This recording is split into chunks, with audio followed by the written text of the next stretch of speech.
Recording in progress.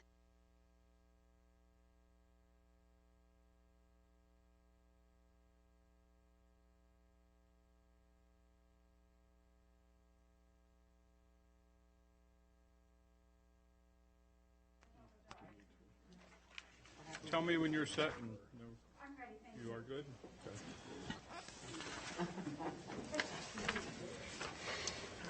At this time, I will call the Hanover Borough Council Conditional Use hearing for application of 213 Primrose LLC special meeting to order.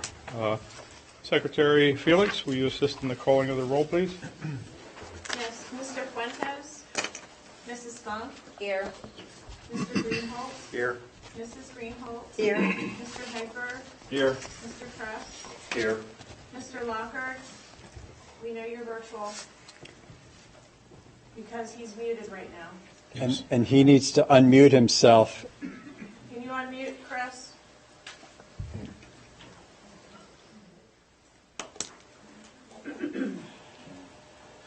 *6.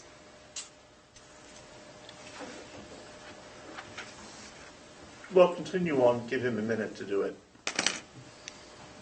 Mr. Rowland. Here. Dr. Rupp. Here. Solicitor Schultes. Here. Mayor Whitman. Here. Manager Dunford. Here. Secretary Felix. Chris. We have a quorum. Thank you, Chris. Can you make sure he can hear us? Yes. Councilor Lockhart, can you hear us okay? Yes. Yes, you're good. I want to make this specific point. If at any point during the proceedings, if you are having difficulty in any way, shape, or form, let us know. It's important that we all hear. Thank you. Okay, I will. Thank you. Thank you. Thank you, Chris, you can call me, Scott, on my cell phone if for whatever reason you can't hear or get through. Okay, got you. All right. Thank you, Secretary Felix. I would also amend the written record. You had missed calling my name as in attendance, so I am here. That's okay. That's okay. We got interrupted. At this time, this is the time set for a conditional use hearing regarding an application filed by 213 Primrose LLC for conditional use approval of a short-term rental use at property located at 209 and 213 Primrose Lane, Hanover Borough, York County, Pennsylvania. We will be following a particular order for this hearing, copies of which are located at the entrance by the door where you came in. At this point, I will turn the physical conductance of the meeting over to our solicitor, Solicitor Schultes. Thank you, President Ricard. As the chairman indicated, we will be following a particular order for tonight's hearing because this is a legal proceeding, and so that everyone who wishes to participate may do so. It's important that we follow a particular order or outline for the hearing. The order or outline of the hearing is printed and it's over near the door if you don't have a copy. The basic outline for tonight's hearing is the identification of the parties to the hearing, which we will talk about in a second, the borough presentation of the administrative exhibits on behalf of the borough. Then the borough's zoning officer will present the application and the facts as presented to the borough. Then the applicant presents its case. After the applicant presents its case, any parties to the matter who wish to present their own case may do so. Following that, we'll have other testimony and evidence and any concluding remarks. A few words about parties and standing to participate as a party to the hearing. The municipality's planning code states that in addition to the applicant, the parties to the hearing are the borough and any person who is affected by the application in a substantial, direct, or immediate way and who has made an appearance of record. As a party to the hearing, you have the right to present your own evidence as to the application, either through testimony of witnesses, exhibits, or both. You have the right to cross-examine all adverse witnesses and otherwise to participate fully in the hearing process. As a party, you also have the right to be represented by an attorney. In order to qualify as a party, you must be affected by the application. And so what that means in basic terms is that if your property abuts the subject property, and here that's 209 and 213 Primrose Lane, you would most likely qualify as a party. But to be clear, your property does not have to abut the subject property in order to qualify as a party. However, the further your property is from the subject property, the less likely you would qualify as a party. Now, in addition to the location of your property, a person seeking to become a party should be prepared to establish how they are affected by the application. And so we would seek your input as to what way does the application have an effect particular to your property interests as opposed to the general effect applicable to all citizens or borough residents. Second, in what way does the application cause a direct, identifiable, and concrete consequence to your property interests as opposed to an indirect or hypothetical consequence? And third, in what way does the application have an immediate consequence to your property interests as opposed to a remote consequence? In order to qualify as a party, we will follow a process. First, we ask that you complete an entry of appearance form and bring it to me at the appropriate time. Those forms, likewise, are on the table next to the front door. Once I collect all of the forms, we will call upon each person individually to answer some questions relating to their qualifications. The applicant also has a right to ask questions. Third, after the questioning, the Borough Council will decide who has established party status and who has not. Council may recess to an executive session to discuss the matter with its solicitor. Now, please understand this. You do not have to be a party in order to provide comment on the application. Towards the end of the hearing, Council will give all those wishing to make a statement about the application an opportunity to do so. A few ground rules for the hearing. A verbatim transcript is being made of tonight's hearing, and Deb Zepp is our court reporter. Now, she cannot record what she cannot hear or understand, and nor can she record something when more than one person speaks at a time. So if you wish to speak, please first ask to be recognized by the chairperson. You can seek to be recognized at the appropriate time of the hearing. Once recognized, please state your name and your address and speak clearly, deliberately, and loud enough to be heard. If you are going to make a statement or if you're going to provide testimony, we will ask that you be sworn in. The reason for this is that Council cannot consider your statements or testimony unless it is sworn. So at this part of the hearing, we will turn to the identification of the parties to the hearing. First, I would ask the applicant to enter its appearance. Stacy McNeil of Barley Snyder, representing the applicant 213 Primrose. Thank you. At this time, we would ask anyone who seeks to have party status to come forward with their entry of appearance form.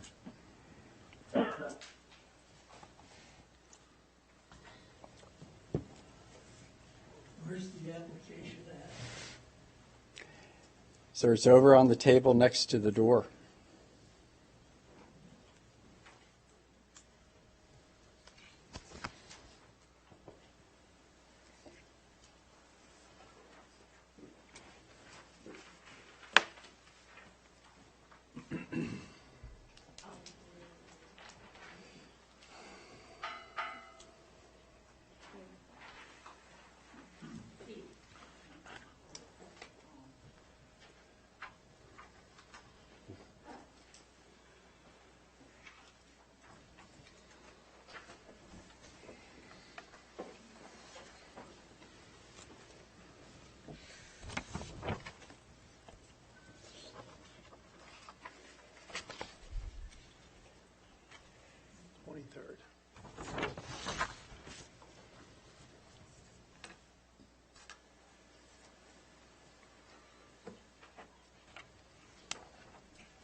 It does. Thank you.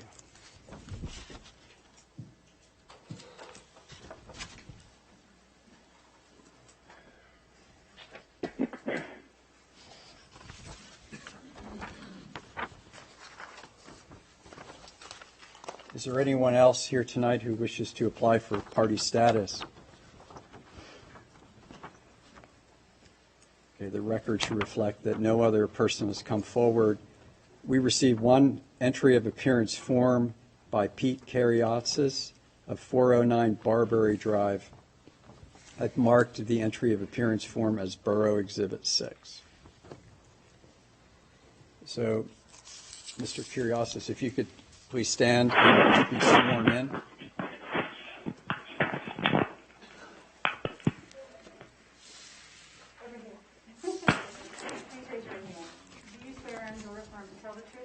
Nothing but the truth, so help you God. Thank you. Okay, can you please state your name and your address? My name is Pete George Carialis, 409 Barberry Drive, Hanover, PA. And how far is 409 Barberry Drive from the property located at 213 Primrose? It'll be 1.5 blocks. In what direction? It'll be east and north. There's one house next to me on Primrose and Barberry. Go across the street and see old Wareheim house. Across from there is Whitman's old house and then lot.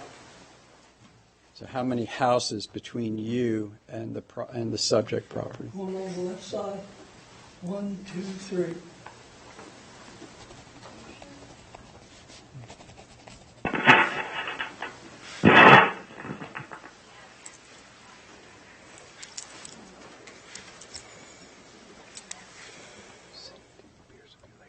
Okay. Would you like to sit down? No, I'm fine. Okay, thank you. If at any point you need to, just Okay. Attorney McNeil, do you have questions? I do. Can you please describe in what manner you believe this application will have an impact on your property different than the other properties in your neighborhood? That's on my property. I'm in an R1 area. I purchased the home, I built the home in the R1 area.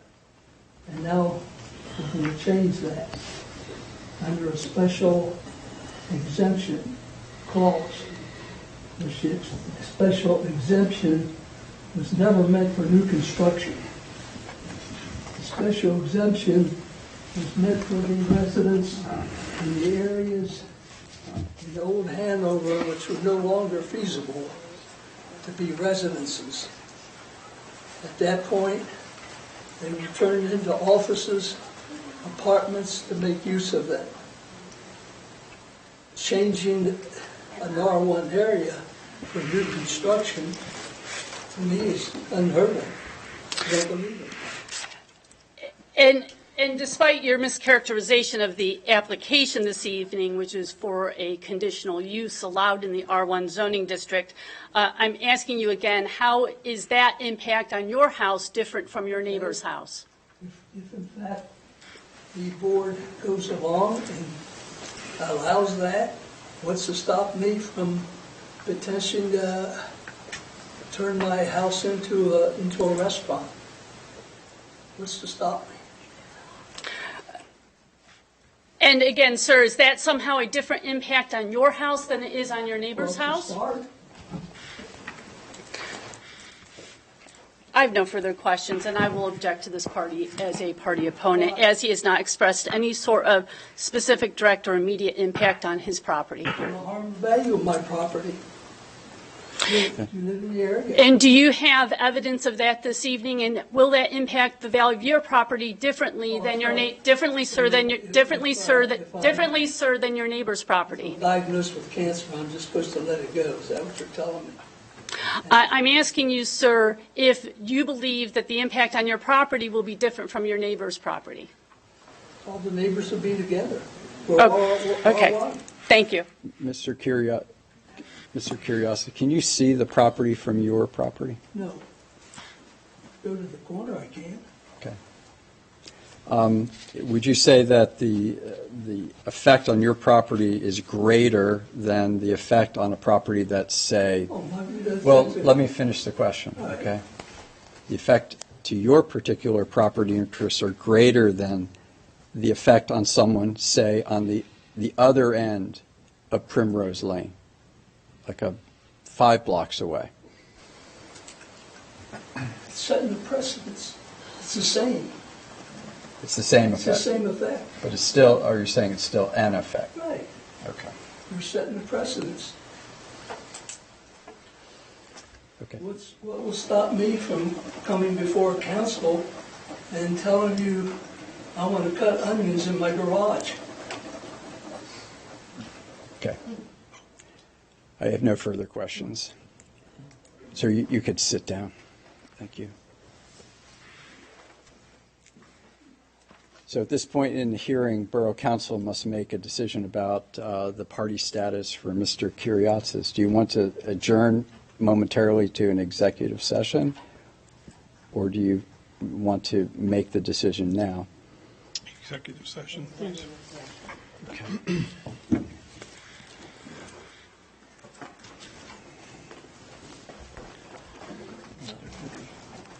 So the record should reflect that we will adjourn to an executive session at 6:29.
Back on the record, it is 6:37 p.m.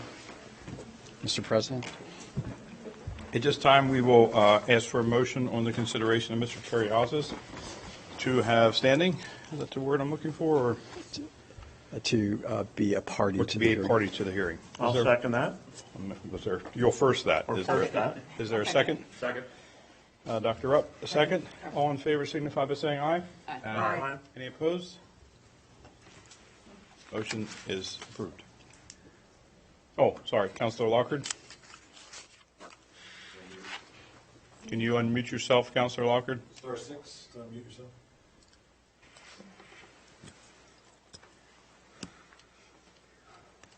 Okay, I was trying to do that while the motion. What was the motion again? The motion is to make Mr. Currios's a party to this process. Yes. Okay. I believe it is unanimous then. The question is answered. Okay, thank you.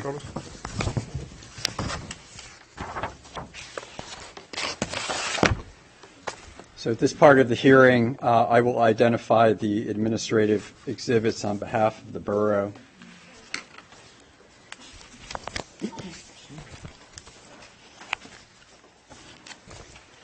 Borough Exhibit 1 is the application and cover letter from Attorney McNeil dated February 4, 2022.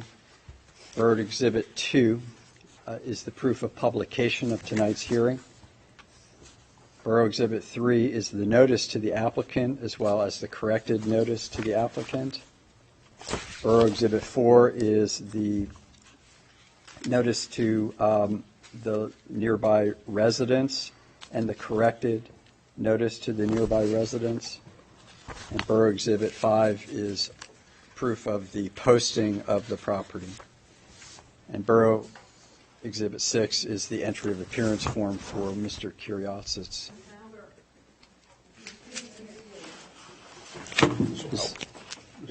Mike. Yeah. Are there any objections to the exhibits? I have no objection. Okay, thank you. This time I would call upon the Borough Zoning Ordinance or Zoning Officer to come forward.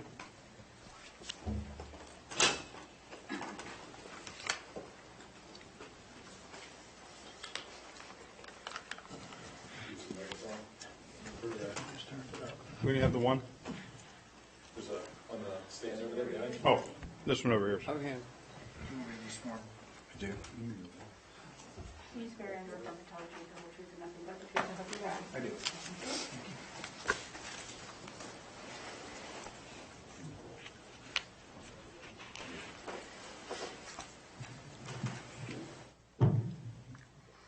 Can you state your name and your position with the borough?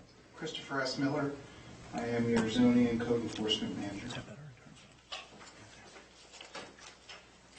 You make a brief statement about the application and the facts.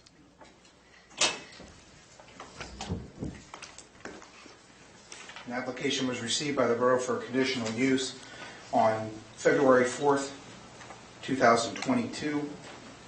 Hearing to be held within 60 days as required, which brings us to today's date, March 23rd, 2022. Advertising dates were March 6th, 2022, and again March 13th, 2022. The property, both parcels, were properly posted by myself, and I believe the dates and my signature are on the exhibits as required. Any questions of the borough zoning ordinance? or Not at ordinance? this time. I'll reserve that for later, please. Okay, thank you, Mr. Miller. Thank you.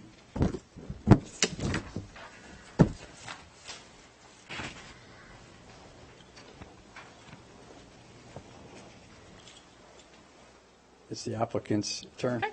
That's, just was waiting for my cue. I have applicants' exhibits, which I will hand out, and I will have some extra copies available.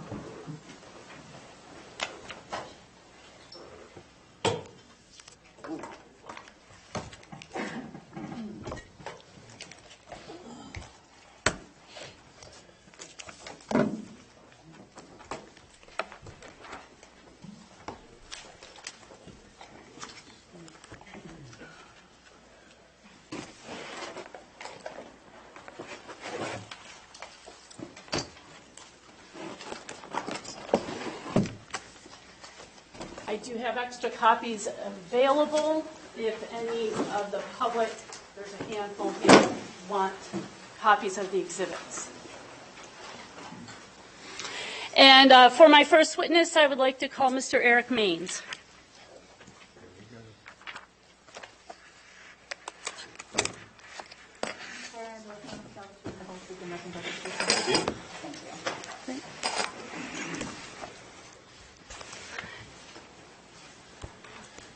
If I may, should we do a chair or something for our witness? I'm fine with doing that. Sit here if you. That's fine. That's fine. Should we move that mic closer? Oh, I think the public will be able to hear me. I'm usually pretty good at that. Okay. If not, let me know. I'll speak up. Mr. Maines, can you state your name and your position with the borough, please? Paul Eric Maines, and I am the Director of Planning and Engineering for the Borough of Hanover. And what is generally your education and work experience? So I have a degree in engineering. I'm a licensed registered engineer in Pennsylvania and Maryland. Okay. Do you hold any other professional licenses or certifications? I do not. And what was your work experience prior to this position with the borough? Private consulting and municipal engineering. And when did you begin working for the borough of Hanover? Approximately 2 years ago. And was your position in 2021 different than it is at this time in any way? I am no longer the appointed borough zoning officer.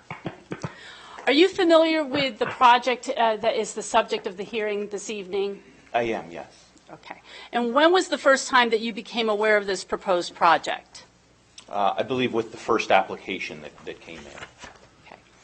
And at that time, was the borough in the process of adopting the new zoning ordinance, which is currently the ordinance of Hanover Borough? The June 2021 ordinance, yes.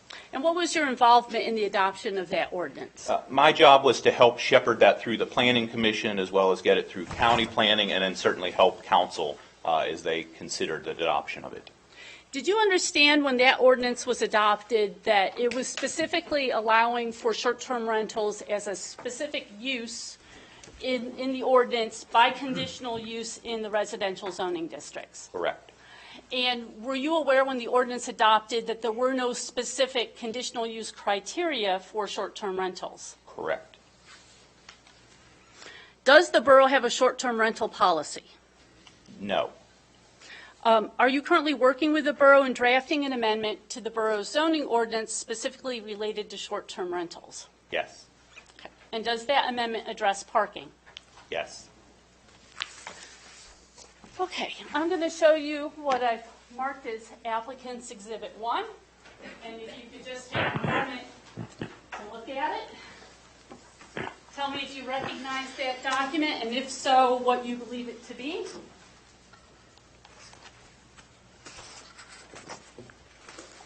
This looks to be the draft zoning ordinance amendment for adding short-term rental as a land use, an accessory land use. Okay. And does this draft zoning amendment include provisions for parking? It does. Okay. Did you have any role or hand in drafting those parking requirements in this amendment? I did. And how did you come up with those requirements? A combination of research and looking at other communities and trying to better understand. There isn't, unfortunately, when we look at the trip generation manual and other things, they provide for us very certain uses. We weren't able to find those, unfortunately, and so we had to do some research and look at other communities and try to create what we thought was appropriate. Did you locate any sort of studies that gave information about what is typically expected for parking with short-term rentals? We found most of it through model ordinances in other communities. Okay. And is what you're proposing in this amendment consistent with those other model ordinances? Consistent, but then certainly with a twist to what Planning Commission and Council felt to be appropriate. Okay. Are you also currently working on other amendments to the borough's zoning ordinance? Yes. Okay. And in fact, when the ordinance was originally adopted in June of last year, you told the borough officials that you expected to be looking at amendments within approximately 6 months or so of adoption. Is that right? Correct. Okay. Why was that? So a zoning ordinance as land use should never be a static document. It should always be something that you're keeping track of things that needed to be added to it, changed, modified, and made better, more efficient. So you're working right now on identifying other areas and another comprehensive omnibus amendment to the zoning ordinance. Is that fair to say it's kind of an omnibus amendment in that it's addressing a variety of areas? Yes, yes, Okay. And you're working on that with the Planning Commission right now? correct. Why is this short-term amendment being done separately? So this started sometime after the first application when there was sort of things were gravitating around questions that needed to be answered with regard to that specific land use. And so the decision was made to move forward and begin to develop some of that policy and regulation, understanding that some of the other, as you called the omnibus sort of things, were more text changes and just fixing tables and things like that. So this was moved forward first. How many other conditional use applications for short-term rental have you received since the ordinance was adopted in June of 2021? Conditional use application? For short-term rentals? For short-term rental? Yes. Just the two prior. So the two for this particular applicant and this particular property? Correct. There have been no other conditional use applications for short-term rentals in that time period? To the best of my knowledge, no. Okay, thank you. I have no further questions. Mr. Maines? Oh, I'm sorry. I'm still in the seat. Does council have any questions for Mr. Maines?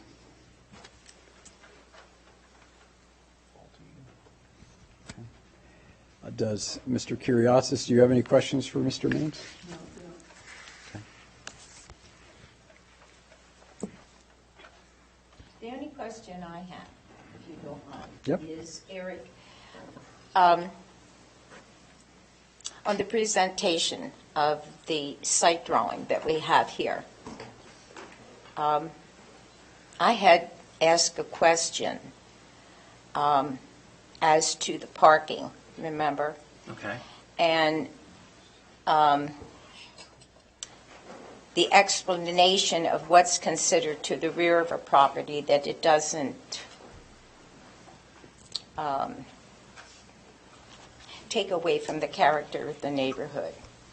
Okay. And you said, when I had asked you, you said that rear in the zoning, correct, is that anything beyond an inch, 2 inches, 3 inches, or whatever, beyond the front of a regular home. Didn't you explain that to me, that I believe the setback would be considered the rear? I believe what you're referring to is you asked for some clarity around what is the front. Right. And I think my answer to that was, in zoning, the front is that area that exists from the street right-of-way, moves towards the front of the structure, through Right. the front setbacks. That's your front yard. Right. Right. So that anything that sets back beyond that original structure, would that be considered to the rear? It can fall to either the rear or either of the side setbacks. Okay, that's what I Side needed area. to clarify. Thank you.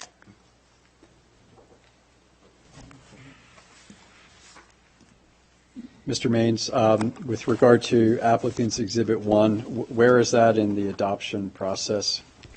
So it's recently received the York County Planning Commission's recommendation for the municipality to adopt. It will be then coming back to council to move through the formal process, as well as Planning Commission to recommend that product forward. Okay, so it is not in effect today. Correct. Okay, thank you. No further questions. Okay, thank you.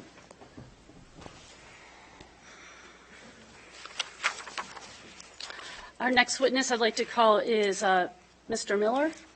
Call him to the stand.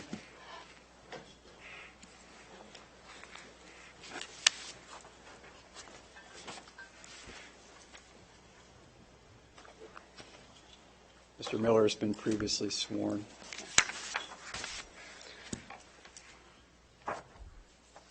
Mr. Miller, I think you previously stated that your current position with the borough is zoning officer and code manager, code enforcement manager. Is that correct? That is correct. Okay. And how long have you held that position? Since December 13th of 2021. And what is your education and work experience background? I have over 30 some years in public safety, over 20 years now working in public safety and code enforcement. I hold certifications in both the Commonwealth of Pennsylvania and nationally, actually. I'm currently a building code official, certified fire inspector. I hold a national certification for inspecting of commercial and industrial buildings, things of that nature. Okay. What sort of work experience do you have in zoning? Prior to coming here to work for the Borough of Hanover, I had worked for another municipality where I was their zoning officer for over 10 years. And where was that? The Borough of Camp Hill, Cumberland County, Commonwealth of Pennsylvania.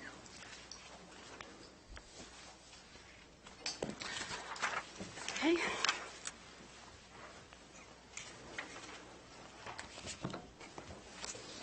I'll show you what I've marked as applicant's exhibit 2. Do you recall seeing this correspondence? I do. And when do you first recall receiving and seeing this correspondence?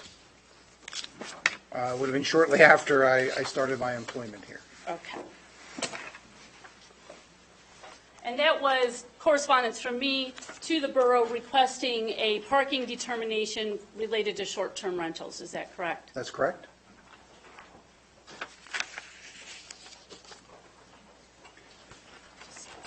Sure.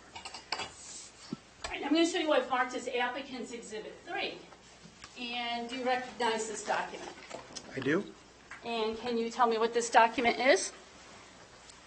This is an answer or a response to your request, and it is dated January 21st, 2022, and signed by myself.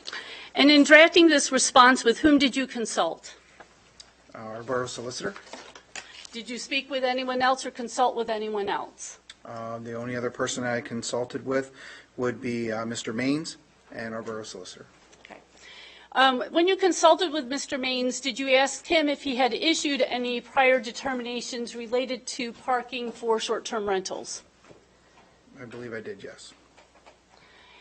And do you understand that those determinations may be in either writing or oral? Yes, ma'am. Okay. And he indicated to you that he had made neither written nor oral determinations as it relates to short-term rental parking? I'm trying to recall the conversation as it was a couple months ago now, since that took place. And I remember the conversation taking place where we had discussion of, again, what would the front of the building be, side of the building, that sort of thing. We talked about some setback issues.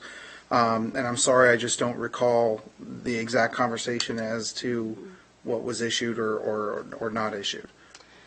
Did you draft this letter? The letter was drafted in concert with our legal counsel. So are you the one who wrote the letter and it was reviewed and you consulted with the borough solicitor, or did the borough solicitor provide the verbiage to you? I'm going to object at this point. It's touching in on attorney-client privilege. I don't believe it is touching on attorney-client privilege. I'm not asking him to say what you told him. I'm asking him whether he wrote the letter. You are certainly asking him. If he wrote the letter. And he answered you. He did not. He did. Did you write this letter? Counsel, the letter was written in concert with our legal counsel. My statement stands. So you wrote the letter? Counsel, the letter was written in concert with our legal counsel. I'm going to object as the witness is not answering the question. Prior to writing this letter, you mentioned in the letter that you or someone else wrote that you reviewed both the first and second conditional use application decisions. Is that correct? Did you review both of those decisions and read both of those decisions? As I stated before, there were three of us that had met to discuss and to bring me up to speed, as it were, on the situation. Those persons were Mr. Maines and our legal counsel. So the answer to your question is yes, I have read them, but again, in concert with the other two folks as I just mentioned. So you did read or you did not personally read, because I don't know how you can read in concert. So did you read or did you not read the decisions? I had read the decision. Okay, thank you.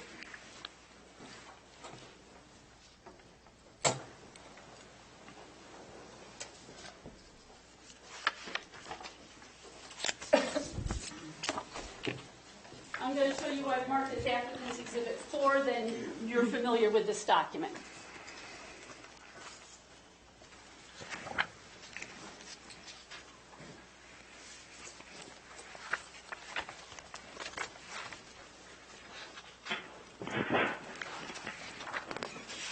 It's conditional use application 2021-01 for 209 Primrose and 213 Primrose Lane, I'm sorry. And is it the decision for that application?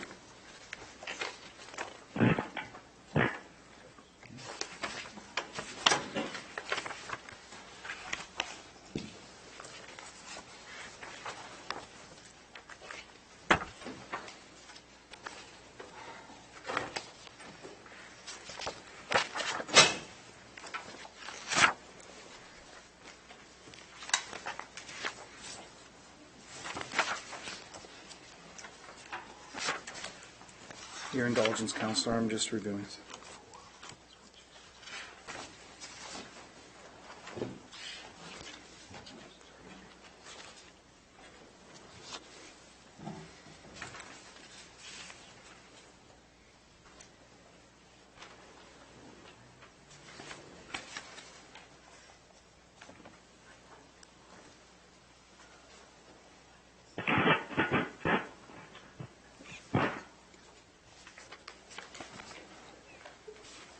It does appear to be the findings of the hearing, yes.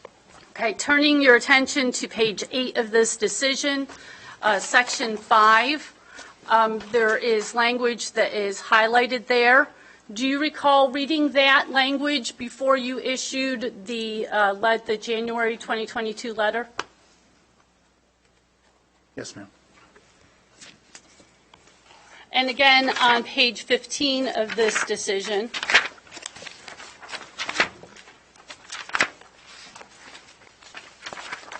at the top, do you recall reading that highlighted language before you issued your letter?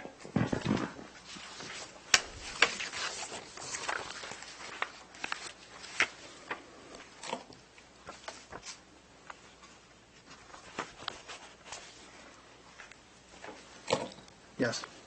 And yet, despite this determination by Borough Council in a decision that was issued in 2021, you determined that a bed and breakfast was not the most proximate use to a short-term rental for purposes of parking. Is that correct? That's correct. No, I object. You're mischaracterizing the letter. The letter is not based on the decision number 1. It's based on decision number 1 and 2, as he's testified. Correct. And then you disregarded in favor of decision 2 the determination that was made by this council in decision 1. I'm not sure I understand your question, Counselor. I'll withdraw. Let's move on. In the 4th paragraph of your letter, you indicate that short-term rental is distinguished from hotel or bed and breakfast, as a bed and breakfast and hotel is for a rental of rooms to persons on a daily basis, whereas a short-term rental is rental of a dwelling or a building. Is that right? That's correct. Okay. Isn't it not likely then that there would be one person renting the short-term rental, which is the whole dwelling, and one person per room who is renting and responsible for hotel rooms or a bed and breakfast? Counselor, my apologies. I'm going to ask you to rephrase. Okay. Since a hotel room or a bed and breakfast is rented by the room, isn't it not most likely that each one of those rooms would be rented by a different person? Would assume so, yes. Yes. And since a short-term rental is rented by the dwelling, is it not correct that there would be one person who would be responsible for renting the short-term rental? That may not necessarily be true. You may have multiple people that would be there. There might be multiple people there, but there's one person renting it, right? Under your ordinance, that's the only way it can be done. Isn't that correct? What you're asking me is if there's only one person that could rent the short-term rental. Correct. So there'd be one person that would sign for that rental Correct. or be responsible for it. Correct. Is that what you're stating? Yes. Is that correct? I'm Correct. saying that could be likely, yes. Have you ever used a hotel room with more than one person?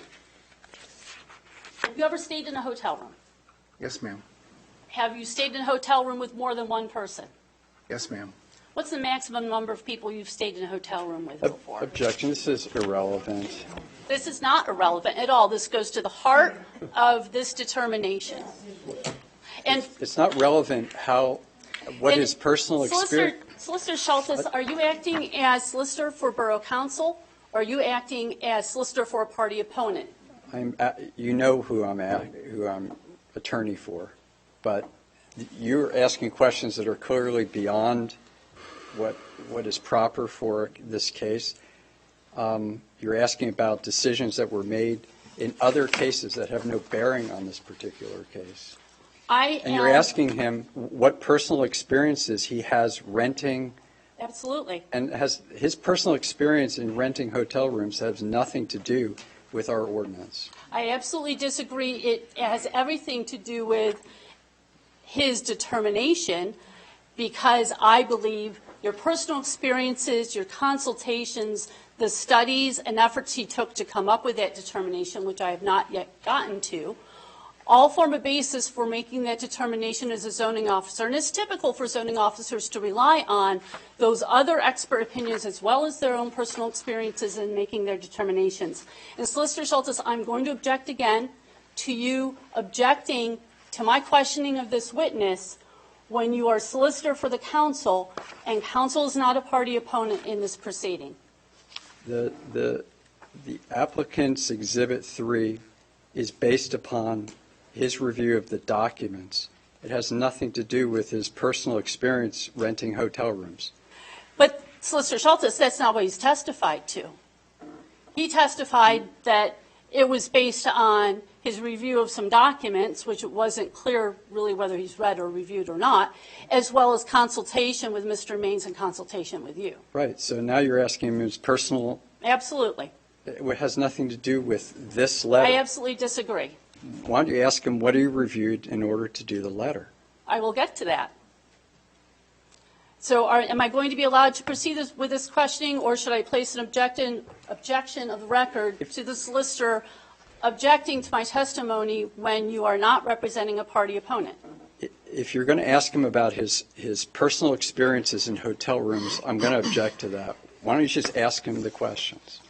Well, I am going to place an objection of record on that question. And again, formally object to Solicitor Schultes acting beyond his role as solicitor in this situation. And Counselor, for council, and as the ultimate chair of this meeting, having ceded the authority for this portion to Solicitor Schultes, I would like to object to what I would characterize as maybe a lack of decorum and possibly borderline rude behavior. Okay, I will show you then my memorandum that I have prepared on this issue related to council's and the council solicitor's role in this proceeding as a reminder of your responsibility as an impartial quasi-judicial body. I would just request that we don't talk over each other and at least respect him as chairing the meeting and wait till he concludes his remarks. I will do my best. Thank you. What is your basis for the statement that a group or a rental of a short-term rental comes with a higher potential for multiple automobiles versus groups who rent hotel rooms? Well, you're asking to put the short-term rental into a residential neighborhood. Typically in a residential neighborhood, okay, we're not seeing where you'll have 10 people who will stay at a home for a lengthy period of time. So therefore, there would be a possibility of increased vehicular traffic. You're aware that bed and breakfasts are allowed in this same zoning district, correct? Yes, ma'am, I am. Okay, and so, again, I'm asking you, what is the basis for your I'm determination? going to take the microphone because folks can't hear me. And I'm trying to That's listen to fine. them, listen to you, and answer your questions all at the same time, so. Chris, why don't you take that and put it down at your side? Sure, you can just move it. There you go. I'm sorry, your last question again, Counselor? What was the basis for your determination that the short-term rental would be likely to have more automobiles than a bed and breakfast? Well, by your own exhibit here, when I'm taking a look at it, I'm seeing that there is 10 parking spaces that are listed. Okay, so there's the potential to have 10 additional vehicles in a residential neighborhood. No, but sir, you didn't have that exhibit in front of you when you made your determination. So I'm asking you, what was the basis when you made your determination? Just in reviewing what the potential use is and reviewing what was given to me prior to me coming here to my employment, and after reading through there and looking and reviewing what potentially, okay, may be going on, then obviously I had to come up with a decision as to where's there a potential for increased traffic in that neighborhood. And the answer to that question, in my opinion, as a zoning officer, was yes. When you consulted with Mr. Maines in making this determination, did you review any of the ordinances that he was reviewing at that same time related to the zoning amendment and what they allocated for parking? You're talking about the new ordinances that they're currently working on right No, now? what I'm asking you, Mr. Maines testified that in working on the ordinance that he's working on now, he reviewed ordinances from other municipalities that have parking requirements for short-term rentals. Did he share any of that information with you when you were working on this determination? Yes, ma'am. There was discussion about many things. The upcoming ordinance, there was discussion on the potential use here that you were asking for, so there was quite a few things that were discussed. Did you review any of those other ordinances that Mr. Maines was reviewing simultaneously? No, ma'am. I was not tasked with that. Did you review any other studies or documents from other municipalities that would have guided you into whether a short-term rental was or was not the most proximate use to a bed and breakfast? I was not tasked with that. I'm going to show you what marked as applicant's exhibit 5. Then as part of your research in preparing this parking determination letter, did you contact the York County Planning Commission to see if they had any sort of information on parking for short-term rentals? Mr. Means was already working on that. And did he provide any of that information to you? There was discussion, as stated before. Did you contact any of the other local counties related to short-term rentals and parking required for short-term rentals? I was not tasked with developing the new ordinance, ma'am. So then I can assume that this document, which is a document from Lancaster County Planning Commission specifically related to short-term rentals, you've never seen this document before. I've seen many documents like it, but not this particular document. Okay, thank you.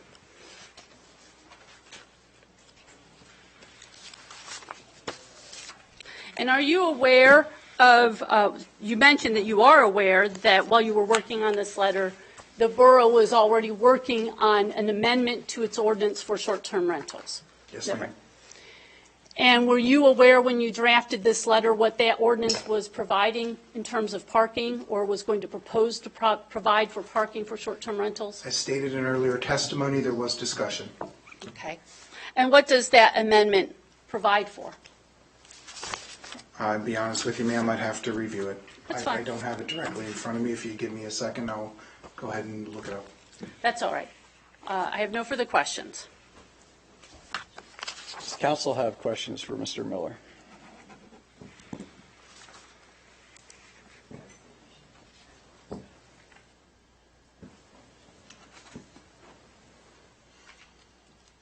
I do have a question. Yes, ma'am.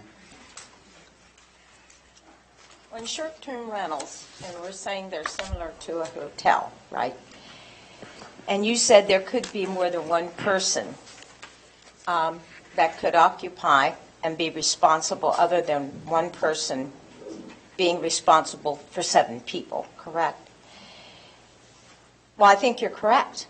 I think you can have other people that are responsible in any case where you have people that are putting their money towards staying at a place. They could be friends, and they all have the opportunity to put their money and their voice into that particular occupancy, so that not just one person would be responsible.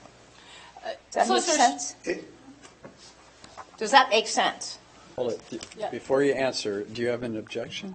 I do, Solicitor Schultz, because I know that eventually we seem to get a question there, but I was gravely concerned that Councilwoman Funk appeared to be testifying as opposed to asking a question. I'm testifying. I'm simply relating to what Chris said, and that and I heard you. I'm listening to your verbiage. I'm listening to his, and you're saying that it's almost impossible. You have that one person would be responsible. I've been on vacations where we go as a group of people, and there are several people. I don't mean to interrupt you. Am I feeding into this? Well, you asked Mr. Miller a question. The objection was that the question kind of went on, so I want to give Mr. Miller a chance to answer the question. Okay. If understanding your question correctly, this goes back to my determination. Yes. And one of the other things, one of the other pieces of information, as it will, that I took into consideration is when reviewing documents, such as on page 3 of Exhibit 4. 12 sewing machines for rent by guests, 2 long-arm quilting machines, retail sales of small quilting supplies offered to guests. Right. Leads me to believe, and knowing full well, having the experiences that I have, that folks can travel together in vehicles. It will go more than 2 occupants per vehicle, so on and so forth, that sort of thing. So you could have in and out traffic, folks dropping things off, people purchasing, people actually partaking of the services that are provided, so on and so forth. So I hope I'm answering your question, but those were some of the things that came into my mind that helped with the information to craft the response letter that was requested. It was, and it was also that I was under the impression by the attorney that she was saying, one person would be responsible. And when I'm looking at what we're seeing here, I'm seeing that there could be different people, like you said, coming in and going out, and they would be paying their own way. So it wouldn't be through like a mother and father with children. That's what I'm getting at. Objection. There's no question. Can you answer Ms. Funk? If you're asking me, do I think that would be a real possibility, the answer to your question is yes. And I will go back to page 3 of Exhibit 4, where it says, I'm sorry, just closed the page and I apologize, I know better. Retail sales of small quilting, sewing supplies offered to guests. Right. Paid quilting classes offered to guests. Right. That sort of thing. Are you asking if that could be a possibility? Yes, ma'am, it could be a possibility. Either way. In my opinion. Either way. Yes, right? ma'am. But what I'm getting at is that the individual guests coming are different separate parties, not all from like one solid family unit where you have one person responsible for everyone. That could be a possibility. Thank you.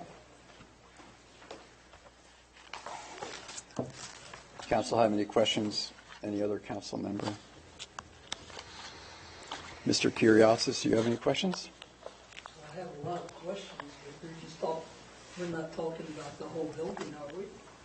Well, this is your chance to ask Mr. Miller questions. Mr. Miller, you have a possibility of 10 guests. That would be, in essence, 30 meals a day. Is a fire system required in the kitchen, grease traps, et cetera, as it would in a food service establishment? Is this required in Until I would be able to actually physically take a look at building plans that would be turned in, I wouldn't be able to make that determination, sir, I'm sorry. the parking lot? Would it have to meet current codes as adopted by the Borough of Hanover, Commonwealth of Pennsylvania, such as uniform construction, things of that nature? Yes, sir, it would. But until I have specific plans in front of me, I'm sorry, I wouldn't be able to answer your question. In the parking lot, is there a room for a dumpster, a snow removal? Parking lots get snow, where we move it to? Is there room on the lot for the stacking of snow? There is,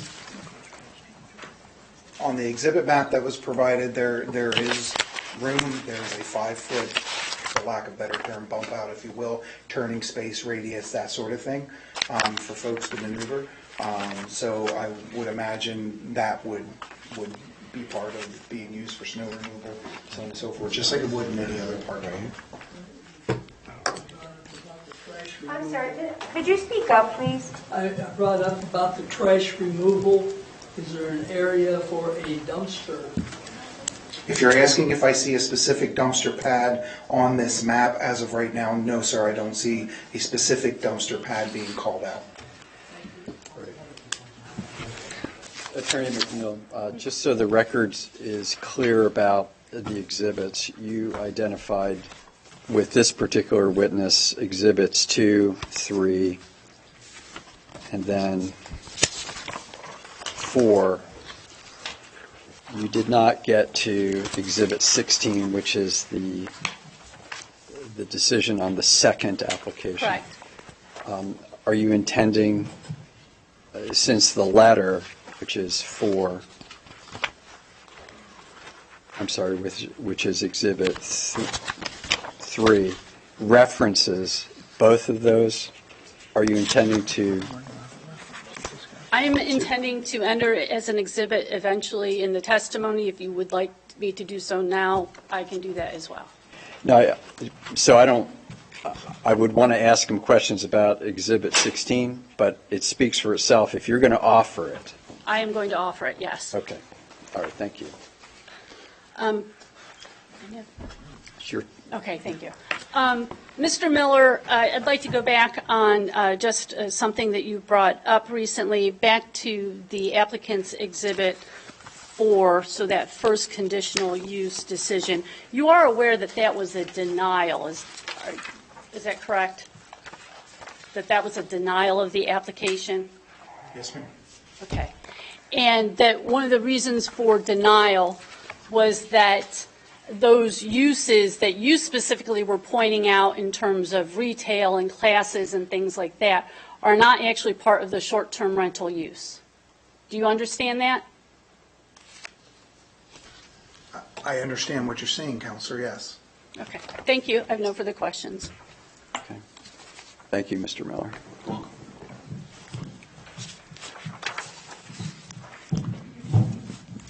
Solicitor, I do have one question.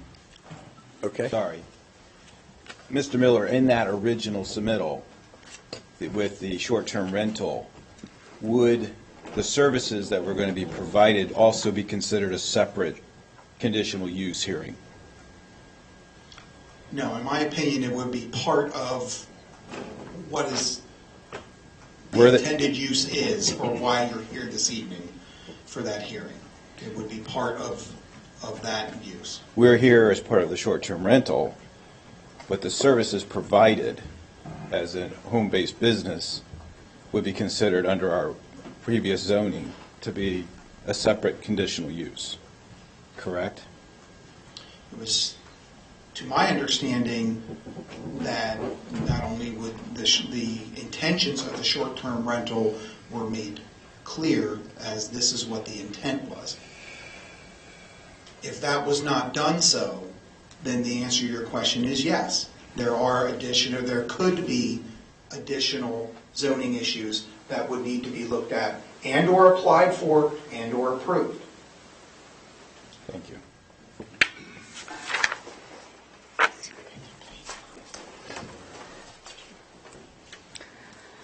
Okay, our next witness is Mr. Timothy Staub.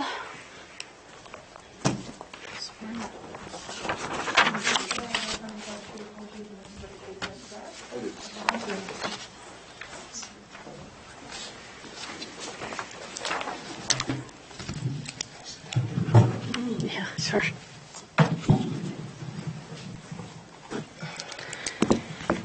Can you spell your name and give your address for the record, please? Yes, it's Timothy J. Staub, 169 North Oxford Street, York, Pennsylvania. And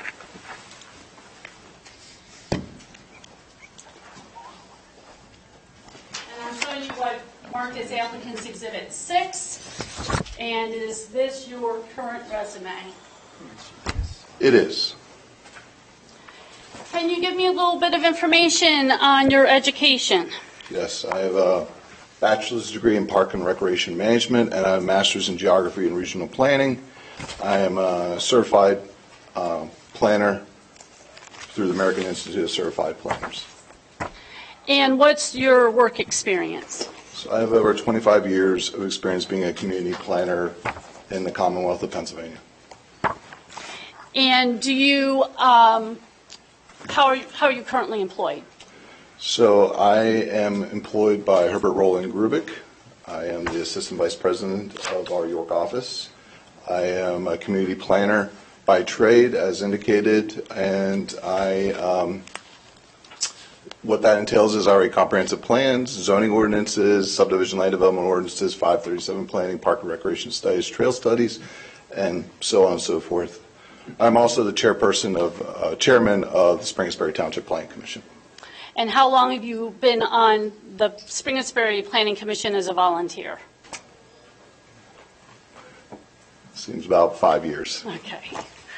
I'd like to have Mr. Staub admitted as an expert witness in land use planning.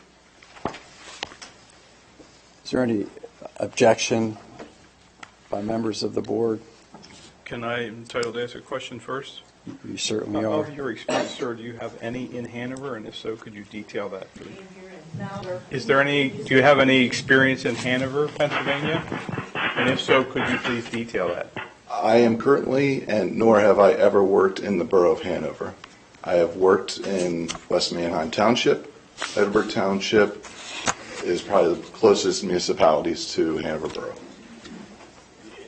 Okay, so nothing in Hanover, because appreciate the neighboring townships, but the different flavor and considerations, if you will, do you have more experience of a municipality of Hanover's size within the Commonwealth?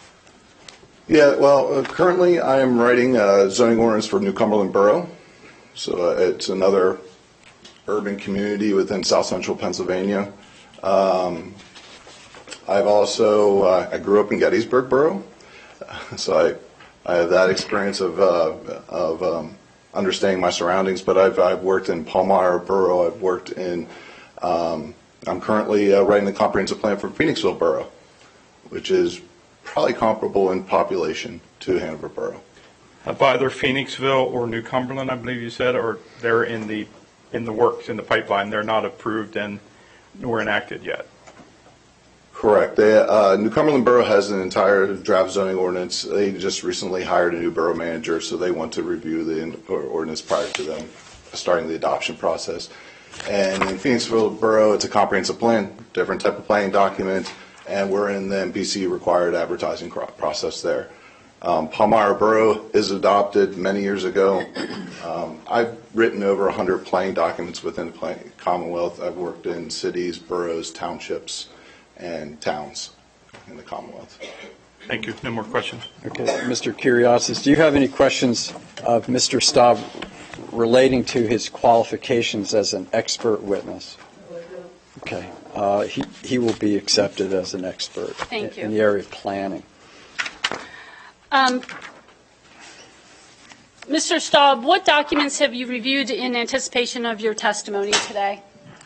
So I've reviewed, excuse me, the June 2021 Borough Zoning Ordinance, which I have in front of me, a copy of it, as well as all the previous conditional use determinations, as well as the zoning officer's letter. And I consulted, I'm writing 3 zoning ordinances right now, one for, as indicated, New Cumberland Borough, one for Lower Paxton Township, and one in Cumberland Township, Adams County, which is adjacent to Gettysburg Borough, and consulted other planning documents associated with this topic matter. And with whom have you spoken in anticipation of your testimony today? Just you. Okay. And are you familiar then with the provisions in Hanover Borough's zoning ordinance related to short-term rentals and parking? Yes. Do you agree with Zoning Officer Miller's January 21st, 2022 determination related to parking? Not entirely. And, well, let's start with the positives. What do you agree with?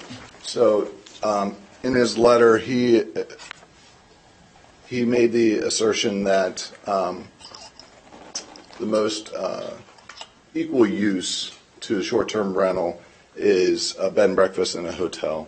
And based on my research, I believe the most appropriate compatible use is a bed and breakfast. Okay. What provisions do you not agree with in that determination letter? I don't agree with the group and the hotel, as previously mentioned and discussed. Okay. And why do you disagree? What is the basis of that disagreement? As indicated, the work I've been doing a lot in short-term rental, and quite frankly, short-term rentals is a recent phenomenon, probably over the last 5 years, with the production of all the Airbnbs and similar franchises and companies, and a lot of local municipalities are struggling with how to interpret that. And where I found most of the relatable information is in bed and breakfasts are relatable uses to short-term rentals. However, there is no be-all, end-all study. Right. And so based on that determination and given this zoning ordinance, what do you believe that the zoning ordinance would provide for parking for a short-term rental?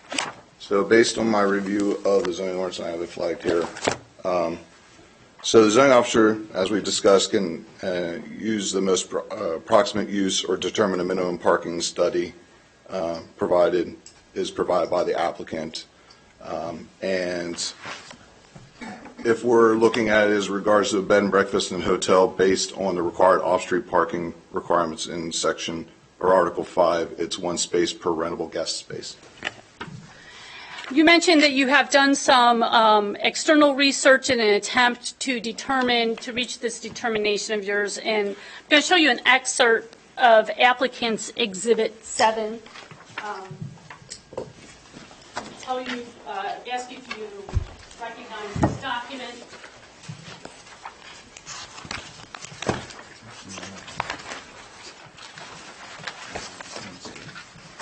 Yes, I do. And what is this document? It's a short-term rental study performed by the city of New Orleans. Okay. Is New Orleans a city that has a lot of short-term rentals? It does. Compared to Hanover Borough, do they have a lot more short-term rentals than Hanover Borough? Yes, they do. Even per capita, would you say? Yes, they do. Okay. And this, I mentioned, this is an excerpt. This is a rather large, substantial study. Is that correct? Yes, the study, basically, the community, again, had issues coming to grips with the short-term rental land use and how to regulate it within their community. And so they conducted a study where they looked at larger cities and or communities, tourist communities, where the short-term rentals would come to bear, and to help guide them to decide on what regulations they should provide in their community. Okay. And did this study have any provisions related to parking? Yes. Did this study indicate what they believed was the most similar use to look at in terms of parking? Yes. What was that? Bed and breakfast. Were there any other studies of note that you came upon that you would like to mention to council that you based your testimony on this evening? So excuse me, no other studies per se, but it's just anecdotally as well as other municipal ordinances. I have several colleagues that are grappling with this topic of this land use area. One was shared with me that South Hanover Township in Dauphin County had a conditional use hearing on this matter, and parking was brought up associated with it. However, in that instance, they were concerned about travel trailers and campers being parked at the site. And did you review any ordinances from anywhere around in South Central Pennsylvania that were addressing this issue? Yes. Do you recall where any of those ordinances were? So again, in South Hanover. Yeah. Okay, thank you. Is there anything further that you would like to offer for council's consideration on this matter? No. Okay, thank you. I have no further questions. Does council have questions for Mr. Staub? Yes, Mr. Staub, this is a short-term rental study from 2016. Mm-hmm. Have you seen whether or not they adopted the ordinance per that 2016 study? Have they gone back and revised the ordinances from 2016 with issues that have raised their head associated with the community? Sure. They haven't made any revisions, but they adopted regulations according therein. And as Mr. Maines alluded to earlier, zoning is a process. It's the best process is to be continuing updating your ordinances to keep up with all the changes and regulations and new land uses that are brought to bear. So they did, or they have, or haven't changed it? They have not. They have not.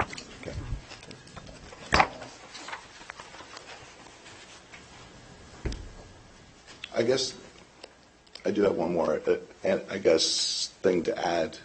In my experiences in Cumberland Township, Adams County, which is adjacent to Gettysburg Borough, they reviewed Gettysburg Borough's short-term rental policy that they put in front of Adams County Planning Commission, and in that discussion, a lot of discussion came out that the bed and breakfasts felt like they were being treated fairly compared to the short-term rentals, and they wanted to be on the same playing field as short-term rentals. I do have one other follow-up. They were being treated unfairly. Yeah, because the bed and breakfasts were subject to the taxes from the county, the hotel tax, where at that point in time the short-term rentals were not, and the bed and breakfasts had to adhere to the ADA requirements, where the short-term rentals were not, and so there was a lot of comparison to that land use, but the bed and breakfast felt like they were, being pushed out and losing business to the short-term rentals because they had to, spend more money to make sure that they met all the AD requirements and had to pay the hotel tax where the short-term rentals did not at that point in time. But the taxes were of most importance to them? Yes. Then in comparison to other grievances that they had? Yes. And could you put in a nutshell for us what the additional grievances were about? The additional grievances were that the municipality wanted some sort of enforcement mechanism, and so in other words, they wanted a contract with the proposed short-term rental person so that they had an opportunity to come in and check on those properties and enforce to make sure that they're abiding by a permit, an annual permit. I've seen that as either 1 or 3 years, depending a range of, how often that the municipality wants to check in on them. And that's basically their the two of them? Two of them, yeah. Okay, thank you for the additional information. Sure. Mr. Staub, we have obviously an excerpt from the study. Yep. but the solicitor didn't provide us a copy of their ordinance. And as we know, the city of New York's rather large and probably has a pretty diverse zoning around the town. Did they use a blanket zoning as far as their parking? In other words, anywhere and everywhere, it's just X parking. Doesn't matter whether it's residential, downtown. So they had different regulations based on where they were in the community. As you know, New Orleans is a historic town. Correct. And it's based on as you know, Hanover is too. Yes. And so in most of these situations, they were in communities like the French Quarter that are historic. Mm-hmm. And in those communities, they have no parking requirements. Sounds familiar. And so they adhere to not having any parking requirements in there because they want to have the economy continue growing. So how was their parking defined in like an R1 low residential? So they went by the provision of 1 per every 2 guest rooms. Okay, thank you. Yeah, yeah. So substantially different. Yeah, and in the study, it cites other communities, and like the city of Philadelphia, they regulate based on the square footage of the dwelling. So in our particular case, it would be 5 parking spots, not 10. In your particular case, it would be 5. 5 rooms, 10 parking, it would be 1 per 2. If you would exercise that requirement. Thank you. Were they running into problems with parking since they adhered to trying to expand their historical area and those that were visiting? Were there problems that they were meeting in the parking situation? You know, I'm just thinking they wanted to expand, which means in expanding, they would need more parking, correct? I'm not aware of them having any situation, but I will assert that probably most of the people that are going to New Orleans is traveling by air. Okay. And then probably buying a place and maybe getting a rental car, but maybe not because they probably could walk to anything they wanted to go see. Okay. So But again, walkable? that's just, They were yeah, walkable. yeah, walkable. So I'm not saying that is the case. I'm just making that. Assertion? I would not probably rent a car when I go to New Orleans, but you know, who knows?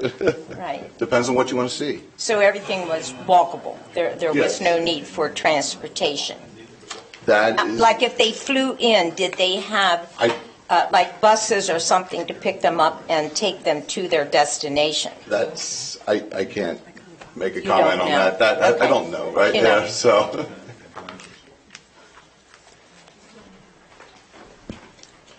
Mr. Staub, we've certainly qualified you as a qualified witness to speak to us, and thank you for everything you provided so far. Thank you. I also liked hearing that you echoed the sentiments of Engineering Director Maines in that zoning is not just a static document, but it is living, breathing, constantly changing, as most of your testimony has been, in effect, 2 examples thereof. Inasmuch, I would like to ask your opinion. As it is a living, changing document, your opinion on whether it should include the wishes of the, say, more surrounding community within the community should be taken into account when we look at zoning issues. The surrounding community within Hanover Borough or adjoining? Within the community, let's say, smaller scale. Every planning document should take the considerations of its residents into account. Thank you. Other question? Mr. Kyriatis, do you have any questions? Okay. He answered it. Okay. So I have a few questions.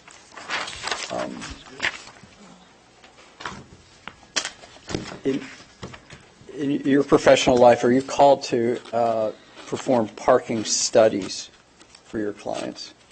Not currently, but whenever I worked for a law firm, I had to perform parking studies. Okay.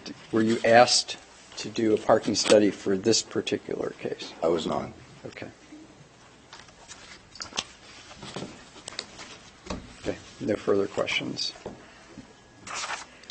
Mr. Staub, I just want to clarify, you said that in the New Orleans study that we're talking about situation, that in their lower density residential area, they were requiring 1 per every 2 guest rooms. Is that right? Yes.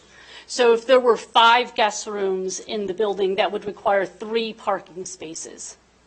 If you're rounding up. If you're rounding up. Thank you. And you've obviously reviewed the Hanover Borough zoning ordinance as it is currently enacted and enforced today. Does it provide for different parking requirements for bed and breakfast in different zoning districts? I believe it does, but.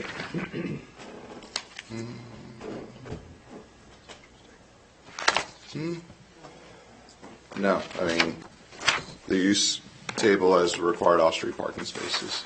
Okay, thank you. Page 85. Thank you.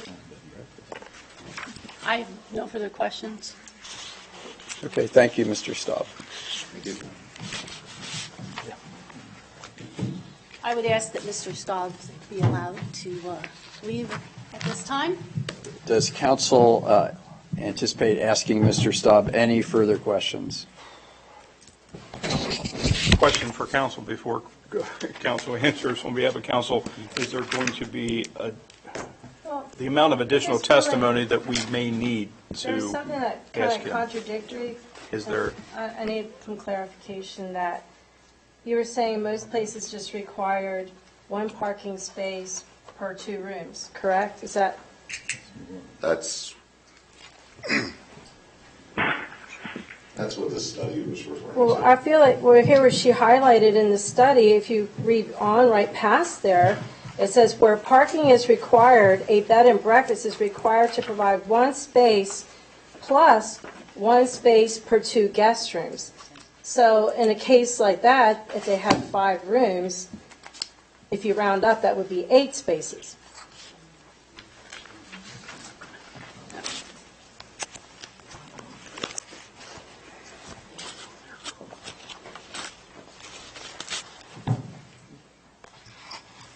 Where are you, excuse me, where are you referring to? On page 65, is yours highlighted as well? The only thing that's highlighted is the most comparable use is a short. Right, so rental right of bed and after breakfast. that, if you continue on, it says where parking is required, a bed and breakfast is required to provide 1 space plus 1 space per 2 guest rooms. Yes. So if you're using 5, like a 10-bedroom place, that would be 5 parking spaces plus an additional 3. No, what they're asking for the additional space there is probably for the person that's going to be preparing the breakfast. It says per 2 guest rooms. Yes. So 1 per 2 guest rooms. So, But if you have a 10-bedroom place, if there's 1 per 2 guest rooms, you would have to be 5. rounding up. yeah. So to me, that would be, you would, in this scenario, you would need, if you have a 10-bedroom place, You would then need you would 6 have to have spaces. 8. Well, you'd have to have 8 if you round up. No. The way it's written Well, if there is, was 10 bedrooms and you need 1 space per 2 rooms, yes. So that's 5. so that would be 5. Yep. And then if you need 1 more per 2 guest rooms, No, it's 1 space plus. it That's says the owner 1 space. per 2 guest rooms. I take that as 1 more per every 2. That's how I read that, but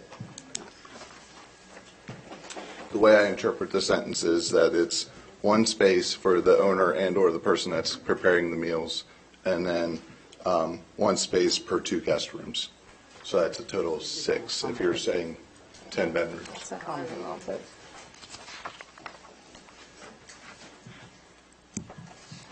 In any event, you would not have a space for the owner based on your current, and they are not recommending a space for the owner in the New Orleans example for short-term rentals. I have an additional question. Using the City of New Orleans as a short-term rental study, how does it compare to Hanover, and why was it used in comparison for the subject of what we're studying here tonight and what we're going through? New Orleans, I just want to know why you use that in comparison to So Hanover. I use that in comparison because it's not a study necessary for the city of New Orleans. They compared other tourist communities. So like Philadelphia, PA was one, and other tourist areas, because that's where the proliferation of these have begun. Hence, Gettysburg Borough is another area that's seeing a lot of short-term rentals because people are coming to the community and the adjoining municipalities, boroughs, and communities. So, Well, I just had a problem here with New Orleans. Their situation, in comparison to us, even though we're historical, is different. I would agree. It's a different from size standpoint. Right. However, there hasn't been that much studies done on short-term rentals to date, just because it's a relatively new land use topic and how communities are regulating it. I guess the other comment, I believe that, your community is requiring to do a parking study or as an option. And I think Mr. Maines indicated that, the PennDOT recommendations, the ITE manuals that suggest parking studies doesn't even have a suggestion for short-term rentals because it's still such a new use. So you would have a hard time preparing a parking study in that instance because there's no standards to go off of.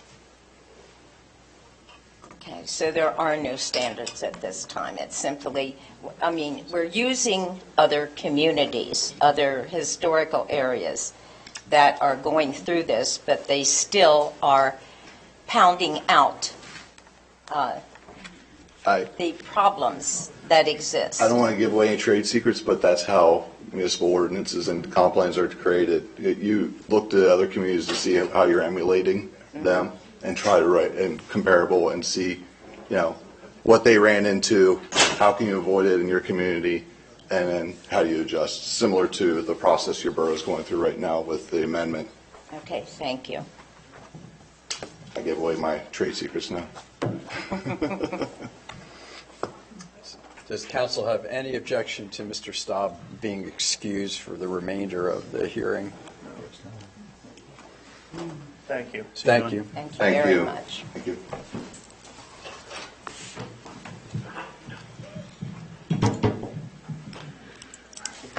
Okay, next I'll call Mr. Heath Chesney.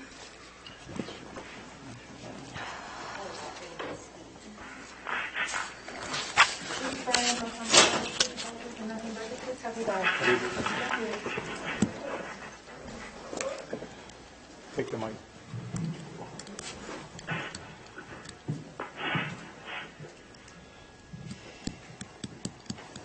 Please state your name and address for the record. Heath Chesney, 321 Spring Avenue. And do you currently hold any position with Hanover Borough? I do not. Did you hold any position with Hanover Borough in 2021? I did. I was first ward councilman. Okay. Are you familiar with the property and the project at question? I am.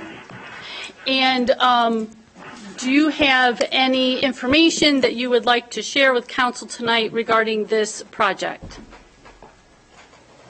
The only thing I can speak to is my interpretation of conversations that I participated in with the sitting council at the time in which I was a councilman. It's my interpretation based on those conversations that at no point did the borough have any real. I'm going to object so we can clarify. So if Mr. Chesney is going to testify as to conversations or impressions of conversations that occurred in executive session with its solicitor, those are covered by attorney-client privilege. The privilege is to the borough, and the only way it can be waived is by action of the borough. If Mr. Chesney is talking about conversations he's had during public meetings, I have no objection. And I will disagree with the characterization that all conversations in executive session where the solicitor is present are attorney-client privileged, and in that if it does not involve communications with the attorney at the time or the solicitor, they would not be privileged. I have, Mr. Chesney, I have advised you that you cannot provide testimony as to communications you've received in executive session or any time when you're a council member from Solicitor Schultes. Is that correct? Correct. Well, I would say that the discussions in executive session, I'm assuming that there were no executive sessions discussions without the presence of the solicitor. So I don't know how you make a distinction between conversations that were occurring about the particular matter, in this case, the decisions between council. I don't know how you make that distinction. Well, for example, Solicitor Schultes, having sat in many executive sessions myself, there are many times I'm there and council is having a conversation that really does not involve me. There are other times where I'm there as a solicitor where I'm having a direct conversation with council because I am giving advice and they are receiving advice. To me, those are two different situations. Right. So I guess what I would say as a way to resolve this, because I am concerned about a breach of attorney-client privilege. I don't think that Mr. Chesney would want to do that unless he was, clear to do that. I would give him an opportunity to consult with his own counsel if he so desires before he testifies. Because, he is bound by attorney-client privilege on behalf of the borough. So if we're making distinctions that are kind of difficult to make, then I'd afford him an opportunity to do that. And so, Mr. Chesney, I would agree if you have a question in your mind about whether the conversation is privileged or not, you can either choose to decline to testify at this time and consult with your own counsel, or you can choose to decline to testify to those statements. If you're comfortable, based on the conversation, that choice is yours. You do need to understand that you cannot breach the attorney-client privilege. Yeah, I'll say that what I was prepared to speak to tonight was related to conversations that were in executive session, but were not conversations with the solicitor specifically. But I will say, recollection, I can't, with all honesty, speak to, was it on the tail of that conversation and it spawned the side conversation? So I really couldn't parse what spurred the side conversation. That's fine. I'm fine with that. I have no questions. Unless you have anything, I don't think you do, but unless you have anything outside of executive session that you would like to share. I don't. Okay, that's fine. Thank you. Thank you. Can I request that I be dismissed as well? Oh. Family. I didn't know that was a thing. Yes. Yeah. Yeah, absolutely. Thank you.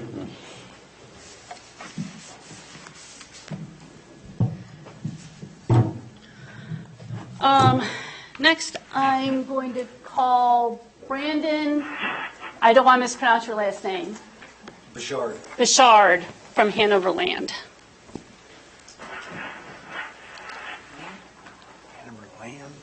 And you need to come over and get sworn first, Brandon.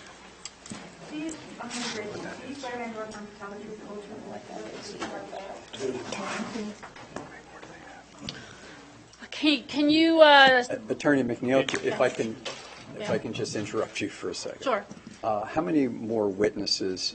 I have Mr. Bouchard and then Ms. Cecere. Okay, because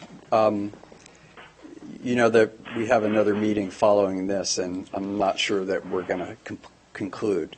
Okay. So I guess I want to leave it up to you whether or not you want to finish with this witness now. 8 o'clock. I think that would probably be a good stopping point. I don't have a ton of testimony from Mr. Bouchard, so with council's indulgence, then he would not need to return for a second hearing date. That'd be fine. Just before you continue, you ended the last witness with an offer to just speak freely, if I understood you correctly. I thought you were to ask questions we're to ask questions and rather than just, that's still what we're doing, I was correct? asking him generally if he had anything else to add or to say. Okay. I just confuses me. Can you state and spell your name for the record? My name's Brandon Bouchard, Brandon Bishard. And how are you employed? I work for Hanover Land Services. And what's your position there? I'm a project designer. Okay. I'm going to be skipping over applicant's Exhibit 8 as of right now because I have a witness who's ill this evening who is planning on having here. I'm going to show you why I've marked as applicant's Exhibit 9.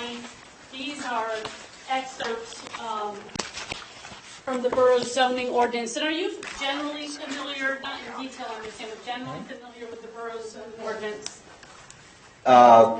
Becoming more familiar with it since it's pretty new, but yes. Okay. And are you familiar with the property in question? Yes.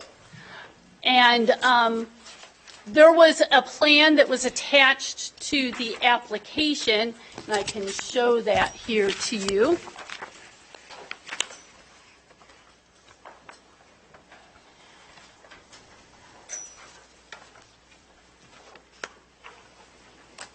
And what role, if any, did you have in preparation of that document? I drew it. I did a lot of the research for the zoning, and I prepared the exhibit. Okay. And now I'm going to show you why I've marked as applicant's Exhibit 10.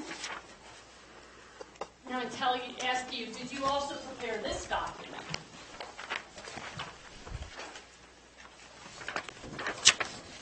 Yes, this is a newer version of the same thing. It's a couple things added to it. When it's a newer version, what changed? We added a dimension from the face of the workshop to the property line in the front, and then we added bearings and distances the whole way around. Did you change any of the design or the layout on this drawing? No. So you just added some numbers to the drawing for ease of your testimony this evening, is that right? Yes, I was understood that someone had requested a dimension from that, the face of the building out to the curb, and we hadn't been showing it before, so we added that. And we also added the bearings and distances from the subdivision plan that's under review. Yeah.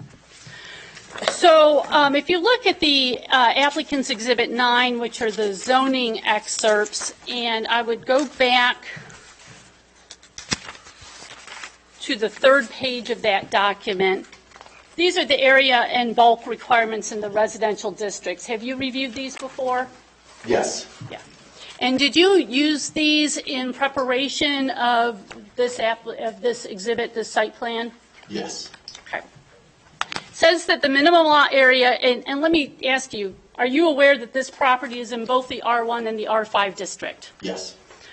And you're familiar with the minimum lot area requirements in those districts? Yes. Does this parcel meet those minimum lot area requirements? It does. Do you know what the size of this property is? I think according to the subdivision plan, 21,460 square feet. Okay. And are you familiar with the minimum lot width in the R1 and R5 zoning districts? Yes. And so the most restrictive of those two would be 60 feet. Yes. What is the lot frontage that's proposed for this site, or existing really on this site? 155.12. And you're aware that of the maximum lot coverage requirements in those zoning districts? Yes. What is the lot coverage that is proposed? It's actually broken down. I know that the zoning goes and splits the lot into two areas. So what I did was I had to split out the impervious areas in each one of those, and they're both under what's allowed based on what's in the R1 coverage and what's in the R5 coverage. Both areas of coverage are underneath what's allowed. So based on your calculations, which are in the drawing, the R1 zoning district has lot coverage of 34.4%. Is that right? Yes. And the R5 zoning district has lot coverage of 27.2%. Yes. And is it correct that if you look at the lot coverage for the property as a whole, that the overall lot coverage is approximately 33%? Yes. Okay, are you familiar with the setback provisions in the R1 and R5 zoning ordinances? Yes. Are those setbacks shown on this site plan? Yes, they are. And does the building comply with those setback requirements? Yes. There is in this zone a maximum setback from the front yard as well. So you have a minimum setback and a maximum setback. Are you familiar with that? No, I don't know if I knew there was a maximum setback. Okay. Well, there is a maximum setback of 45 feet. Does this building comply with that? Yes. What is the front setback? 38 feet. Okay. And were you also involved in the parking lot design shown on this drawing? Yes. Can you, and if you go, let's see here, oh, I might not have that in here. Did you review the Hanover Borough zoning ordinance design requirements for parking lots and preparing that parking lot layout? Yes. And generally, what are you providing for in that parking lot? So in the parking lot, we have there's a 6-foot tall opaque face that's going to be doing the screening. There's going to be a landscape buffer that's along the 5 feet deep along the way. There's a handicap spot that we have that's ADA compliant. There's also a gate area where the existing sewer comes through, so if there's ever a need for there to be any sewer maintenance, they can get through that. There's a 12-foot access. There's a small turnaround area. Immediate access to the sidewalk. 9 by 18 spaces as required by Hanover Borough. It's going to be asphalt paving.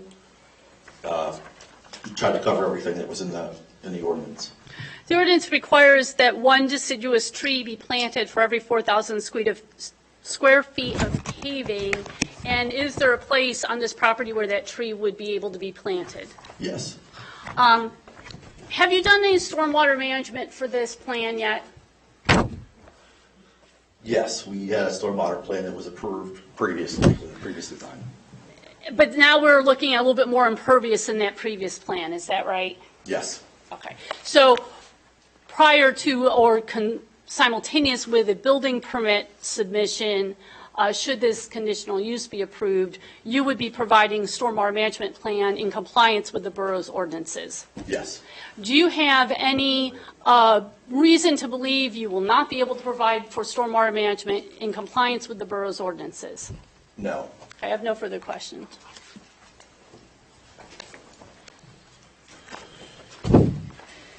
Does council have questions for the witness? I have questions. So I'm just curious, in the R1 zone where you're at 34.4% and there's a maximum of 35, in these drawings, like is there like a standard degree of error that, because I'm saying like it's one thing to have it on paper, it's another thing than when it's actually built. And I feel like that's pretty close. Yeah, I know it's pretty close. We draw these as accurate as possible. I mean, it's drawn exactly to scale, so we knew what we had to be under, and we kind of tried to undershoot that a little bit, but yes, it's close. I'd like to ask a question pertaining to the entrance and the exit. I believe on the drawing it showed there's a 12-foot entrance and exit, and the alternative is for a 24-foot entrance, simultaneous entrance and exit.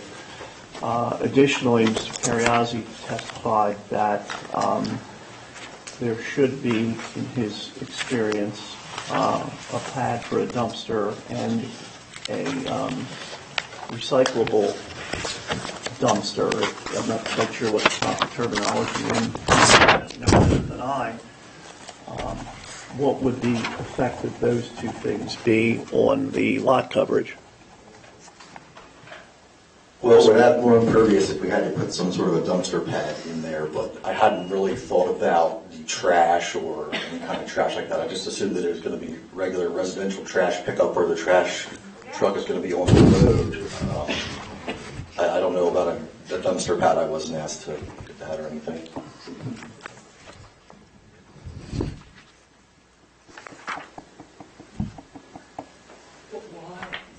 Why would you think it would be residential if it's going to be a business? I mean, what's your reasoning there? It's just a 5-bedroom house. It's not a 5-bedroom house. It's a, I lost track what it is, a bed and breakfast? I mean, no, it's not. It's not a residential house. It shouldn't be treated as such.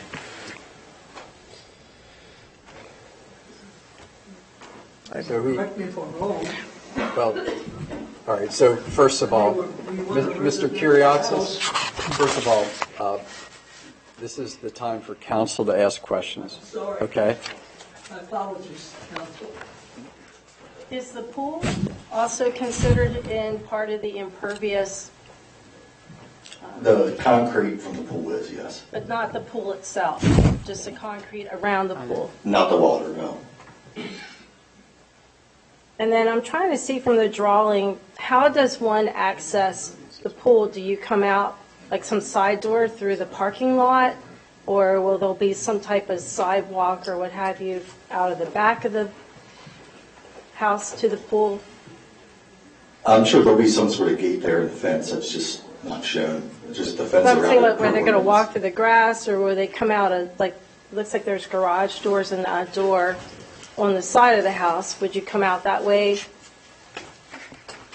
Like, how do you get to the pool if you're in the house? Well, there's a patio out on the back.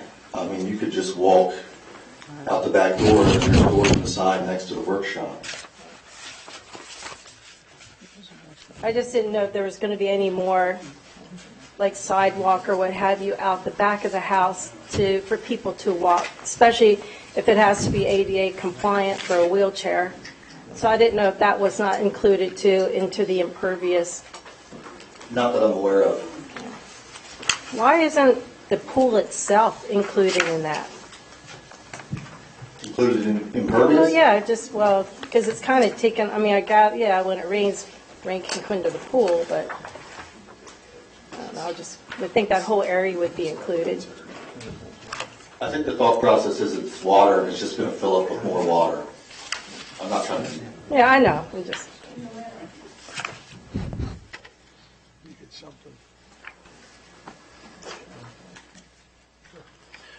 What We do not- in a workshop? I'm sorry, what was your question? What is it that you do in a workshop? I don't think that that's a question that this witness can answer. We have witnesses who can answer what would be done in a workshop. Okay. If I withdraw. Thank you. Have you taken into consequence the severity of the flooding in this area from the stream that runs across that land, that they have high impact flooding back there? Were you aware of that? Yeah, we dealt with that on some of the other lots that were part of this subdivision. But I don't think there's any floodplain on our lot. I know there's drainage issues, yes. And what is your expectation on how to solve that problem? Well, there's a stone swale that's in the upper right-hand corner that's existing now that we're going to maintain and match, I think, from the neighboring house. You're talking on the right, on facing the map here on the site drawing. Are you talking on the other neighbor's property? I think it's actually on our property, and it's an existing stone swale now that it kind of runs along that neighbor's fence. Well, it zigzags. It comes down, it zigzags a solid line across and then comes straight down. The neighbor's property would be to the right where the circle is, correct? That is the neighbor's property. Am I correct on that? Yes. So whatever affects one neighbor can affect the other with storm drainage and flooding, correct? Yes. Thank you. So, has a building permit been approved for this site? I'm not certain. But you said stormwater was taken care of. So has test pits and all that engineering work been done? Yeah, there were test pits done before the subdivision was completed. And then we had a stormwater approval for a house previously to this. Yes. Stormwater approval beforehand? Yes. Okay.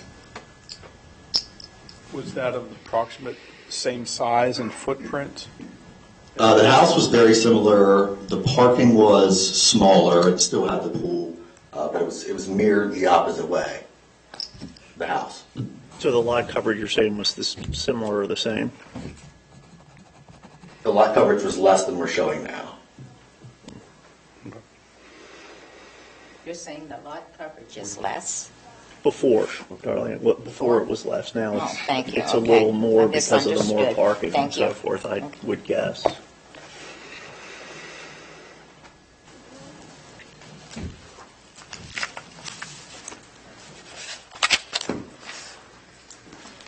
Mr. Curios, this is your turn. Thank you.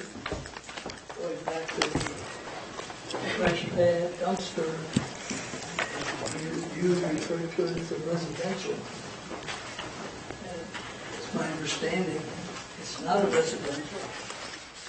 Correct me if I'm wrong. Someone, please. You can't, a business cannot use residential pickup. So you have to have an area. I'm not really, I don't really know how to make a determination on the trash pickup for a house. The borough takes care of their own garbage. They pick up their garbage and contract with a contractor.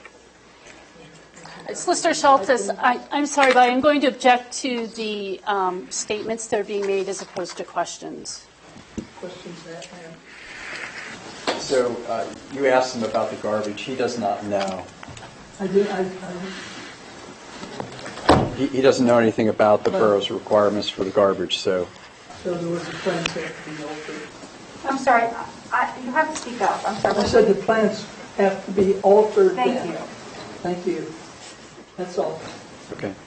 So what you're saying, Mr. Cariasi, is that there was no thought given to the amount of garbage that would be collected from this particular site. Schultz, Mr. Kariatsis is not sworn and cannot offer testimony at this time. Ms. Funk, if you would direct your questions, if any, to the witness and not All right, Mr. to the witness. You were not aware that the collection of garbage was going to be different than for a regular residence, correct? Correct. Thank you.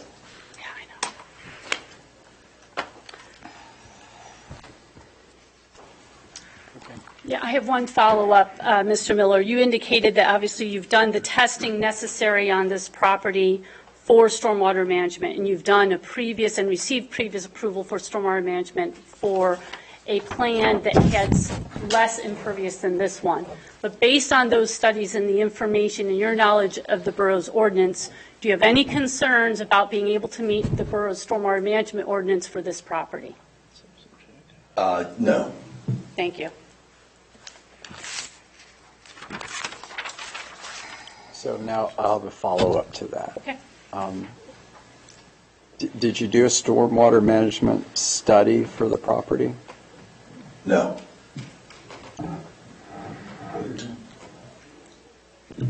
Well, let me ask it this way. For the way the property is proposed per your drawing, did you do a stormwater management plan for that property? No. I have a follow-up as well. Have you ever been in, and you may not know the answer to this, that's fine. Do you know if typically you apply for a building permit and a stormwater management study and approval before you have the zoning approval for your project? I'm not sure. That's fine, thank you. Okay, thank you, sir.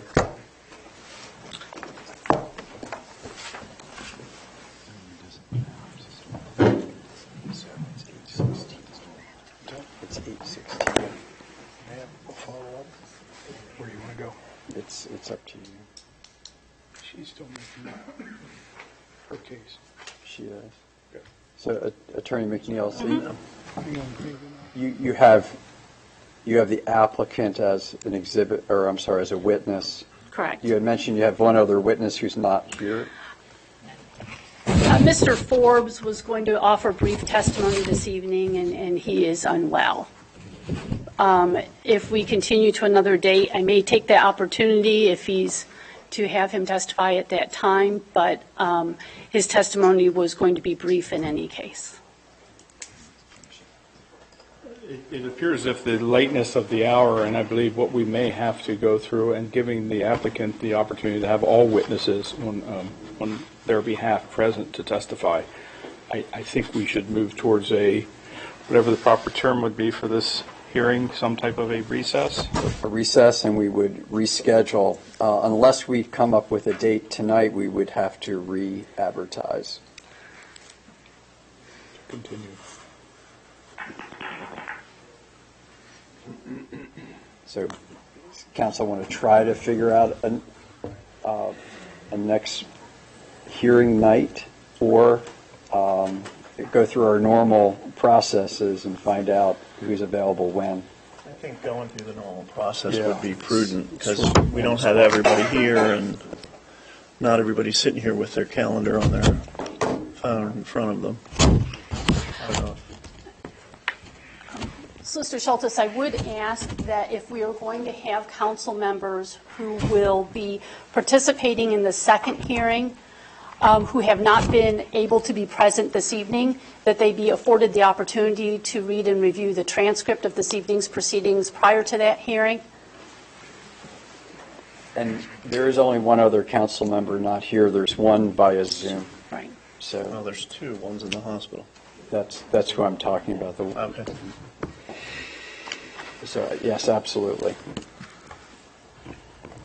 I'd like to ask my own question, Solicitor Schultes. If council were to have a question of a from sworn testimony given to this point, and we did not ask it this evening, would there be an opportunity to ask anyone who has testified so far additional questions? If that comes up, please let me know, and I will coordinate with Attorney McNeil. So the answer is we will have the opportunity. Does that mean potentially then that the individuals who gave testimony will also be included back when we reconvene? I'm getting procedurally questioning, sorry. So Mr. Staub has been excused already, as has Mr. Chesney, so they will not be returning. Okay.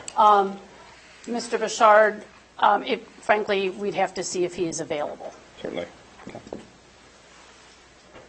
So the majority of them would, but certain minor ones perhaps Well, wouldn't. obviously, the borough's employees are here at your pleasure. Well, and their own. Okay. So at this point in time, we will recess the hearing to be held at another night, which will be coordinated with council and with the applicant and advertised.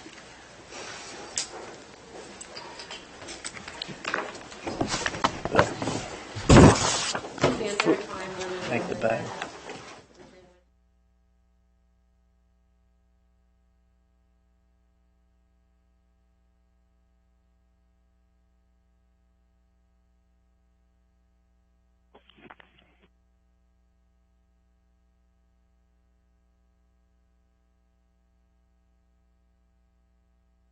Recording stopped.